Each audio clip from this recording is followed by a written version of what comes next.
Assalamualaikum warahmatullahi wabarakatuh. Kami dari kelompok 8 di sini akan membahas mengenai uji peringkat Wilcoxon untuk sampel bebas. Sebelumnya, yang terhormat Ibu Novi Permata Indah selaku dosen pengampu mata kuliah analisis data bisnis. Lalu di sini ada anggota kelompok kami, diantaranya yang pertama ada Lintang Permata Jati, lalu yang kedua ada saya sendiri Liza Nur Syafa, lalu yang ketiga ada Nadia Benandi Yomara. Selanjutnya, di sini ada pengertian dari uji Wilcoxon Rank Sum Test. Uji Wilcoxon Rank Sum Test ini adalah uji komparatif dua sampel bebas apabila skala data ordinal, interval, atau rasio tetapi tidak berdistribusi normal. Uji komparatif yang dimaksud adalah uji untuk mengetahui perbedaan jumlah peringkat antara dua kelompok. Dalam tiap kelompok jumlah observasi atau sampel boleh beda. Jika uji ini merupakan analogi dari uji Mann-Whitney-U test, hanya saja menggunakan metode yang berbeda. Nah, selanjutnya di sini ada contoh soal pertama. Diberikan data sebagai berikut. Ada dua kelompok, yaitu kelompok A dan kelompok B. Kelompok A ini menderita COVID tetapi tidak diberi vaksin, sedangkan kelompok B ini diberi vaksin. Nah, maka di sini kita akan menguji apakah pemberian vaksin dapat berpengaruh dalam proses penyembuhan dengan tingkat kepercayaan 95%. Yang pertama, di sini kita akan menentukan hipotesis terlebih dahulu. Ada hipotesis 0, yaitu M sama dengan 0, tidak ada perubahan atau perubahan.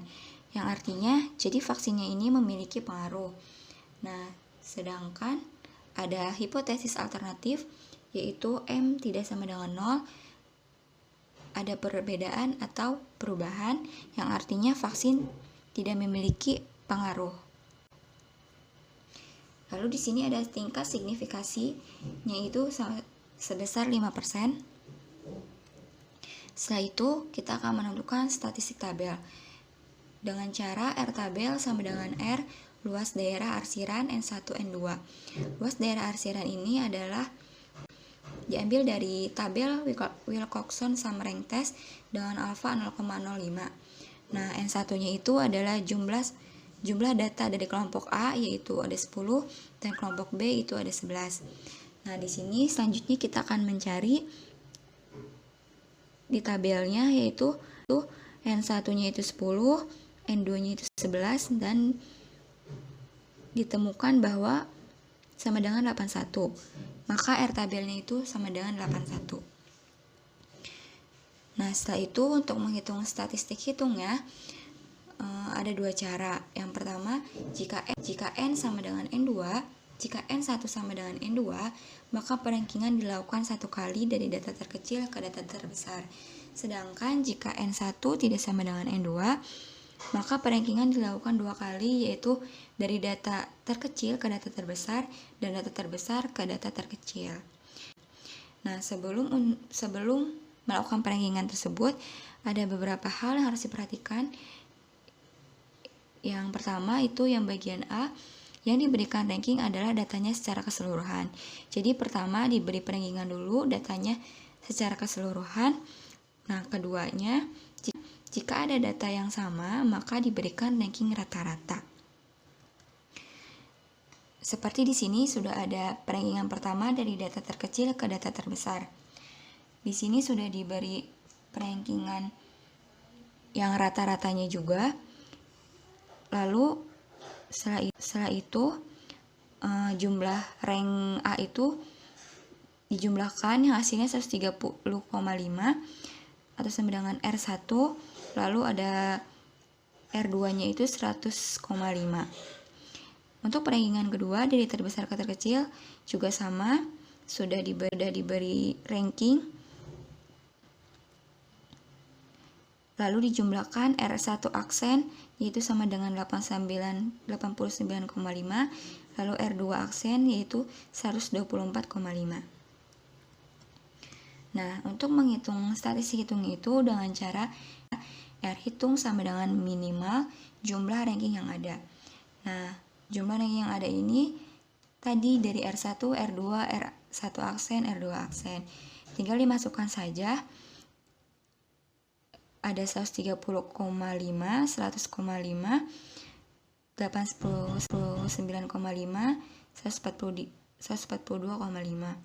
Di antara ranking yang ada ini, yang terkecil atau yang minimalnya adalah 89,5. Maka R hitungnya itu sama dengan 89,5.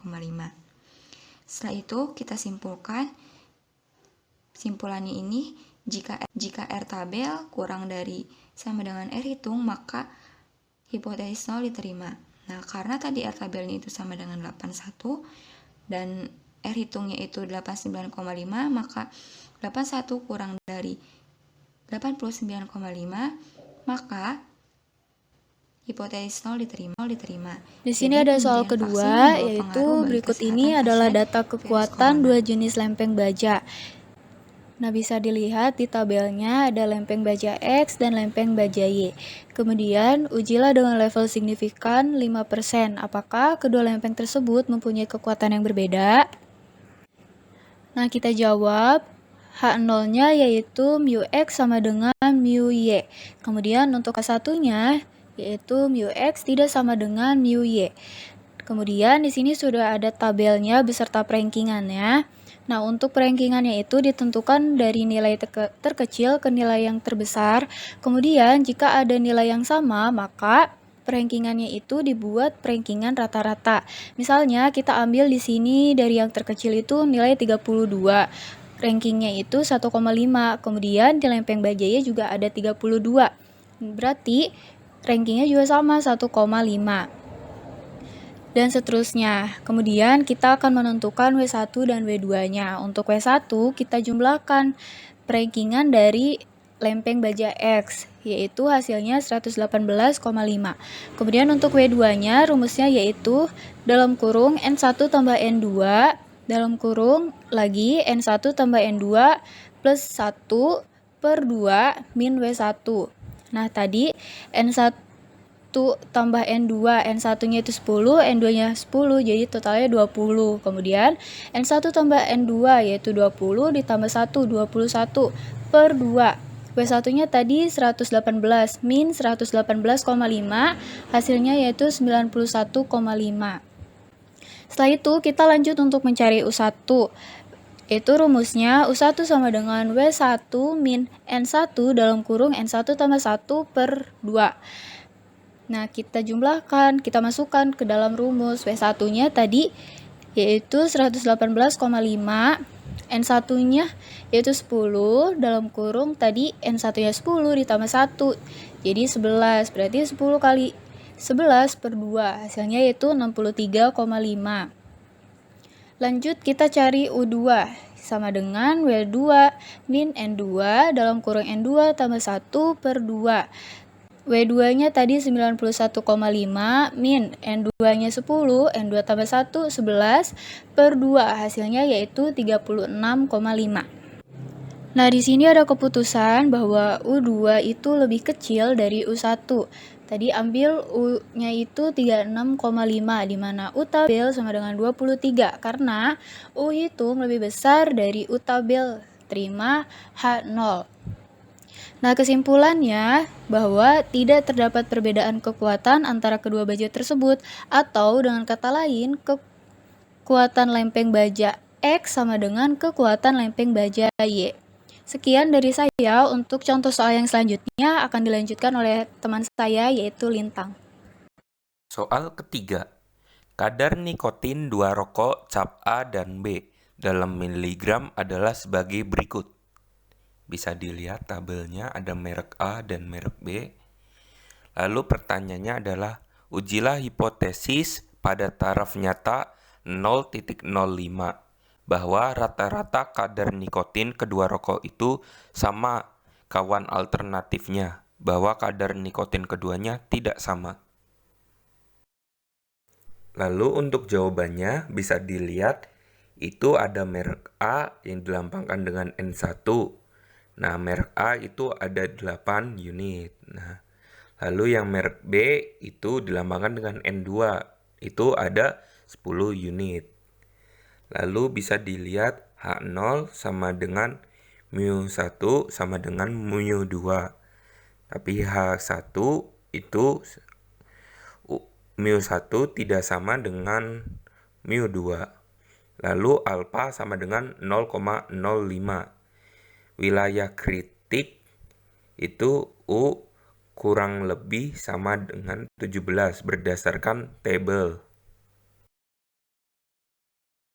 Lalu selanjutnya adalah W1 sama dengan 4 ditambah 8 ditambah 9 ditambah 10,5 ditambah 13 ditambah 14,5 ditambah 16 ditambah 18, hasilnya adalah 93. Lalu untuk mencari W2, itu rumusnya adalah buka kurung N1 ditambah N2 tutup kurung, buka kurung lagi N1 ditambah N2 ditambah 1 tutup kurung, lalu itu dibagi 2 semuanya, habis itu dikurang oleh W1. Jadi sama dengan 18 dikali 19 dibagi 2, lalu itu hasilnya adalah 171, lalu dikurang 93 sama dengan 78. Lalu selanjutnya untuk mencari U1 sama dengan W1 dikurangin N1 buka kurung N1 ditambah 1 tutup kurung, lalu dibagi 2. Yaitu sama dengan 93 dikurangin 8 dikali 9 dibagi 2, hasilnya adalah 57. Lalu untuk U kedua sama dengan W2 dikurangin N2 buka kurung N2 ditambah 1 tutup kurung, lalu dibagi 2. Sama dengan 78 dikurangin buka kurung 10 kali 11 lalu dibagi 2. Hasilnya sama dengan 23. Keputusannya U2 ternyata kurang dari U1. Ambil U sama dengan 23 di mana U tabel sama dengan 17. Karena U hitung lebih besar dari U tabel, terima H0. Kesimpulannya, terima H0 dapat disimpulkan bahwa tidak ada beda kadar nikotin rata-rata untuk kedua rokok tersebut.